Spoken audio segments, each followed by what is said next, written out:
ওনারা রীতিমতো আমাদেরকে বলেছি যে আপনারা পর্দা নিকাব এগুলো পড়তেই পারবেন না। তাহলে কি ব্যাপারটা এরকম দাঁড়ানো না যে হাতে ব্যথা, তার জন্য আমি হাতটাই কেটে ফেলে দিলাম? সমস্যাটা এতদিন আমাদের এটাই ছিল যে আমরা বিষয়গুলো নিয়ে সামনে আসিনি। আমরা প্রতিনিয়ত ভেবেছি হ্যাঁ হয়তো আমরা মানিয়ে চলতে পারবো, হ্যাঁ হয়তো এভাবে চলে যাবে। এই যে ছাড় প্রতিনিয়ত আমরা দিয়ে চলেছি, এই ছাড় দিতে দিতেই কিন্তু আজকে এটা এত বড় আকার ধারণ করেছে। আমাদের 5 দাবির মূল দাবি এটাই যে আমরা আমাদের নিকাব এবং পর্দার যে বিধানটা সেটা যাতে আমরা সুন্দরভাবে পালন করতে পারি। এবং তারা যেরকম বলছে যে আমাদের আইডেন্টিফিকেশনের যে সমস্যা, এই আইডেন্টিফিকেশন তো কোনো এখন ইস্যু হওয়ার কথা না। ডিজিটাল বাংলাদেশ আমরা বলছি, তো ডিজিটালাইজেশনের তো অনেক কিছু আছে, অনেক প্রযুক্তি ব্যবহার করে আজকাল আমরা আইডেন্টিটির যেই রিকগনাইজ করার যে ব্যাপারটা সেটা আমরা করতে পারছি। আমাদেরকে এখানে নারী কর্মকর্তারা নেই, আমাদের নারী শিক্ষকরা নেই, তারা চাইলে কিন্তু সহজেই এই শনাক্তকরণের কাজটি করতে পারেন। এমন তো না যে প্রতিনিয়ত ক্লাসে বসে আমাদেরকে প্রত্যেক দিন করে শনাক্ত করতে হবে। তারা কি বলেছে, ভাইবা প্রেজেন্টেশন এই সময়গুলোতে। তো যদি শনাক্ত করতেই হয়, তারা একটা সাইডে একটা কর্নারে রেখে সেই নারীর পর্দা মেনটেন করেই কিন্তু পর্দার অধিকার যাতে ক্ষুণ্ণ না হয় সেটা রক্ষা করেই কিন্তু তারা এই শনাক্তকরণের কাজটি করতে পারে।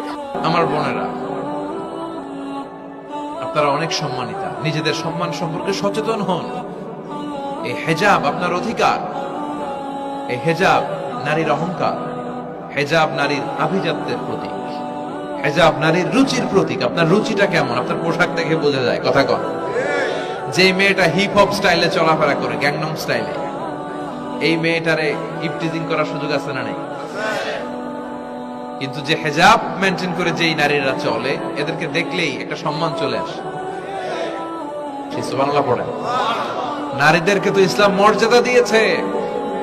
বিষ্ণু বলেছেন দুনিয়া কুল্লুহা মাতা ওয়া খায়রু মাতা'আদ দুনিয়াল মারআতুস সালিহা। দুনিয়ার সব হলো সম্পদ, আর এই সব সম্পদের মধ্যে সবচেয়ে দামি সম্পদ হচ্ছে নেককার নারী।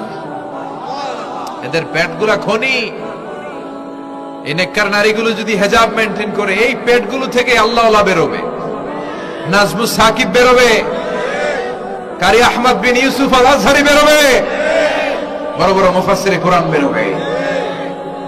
আর যদি হেজাব না করে, জি বাংলা স্টার জলসা নিয়ে মশগুল হয়ে থাকে, হ্যাঁ, টেন্ডারবাজ, চাঁদাবাজ, ডাকাত, এগুলো বেরোবে। ওজনে কম দিবে, খাদ্যে ভেজাল দিবে, মাছে ফরমালিন দিবে, গাঞ্জার টাকার জন্য লাথি মেরে মারে ঘর থেকে বের করে দিবে।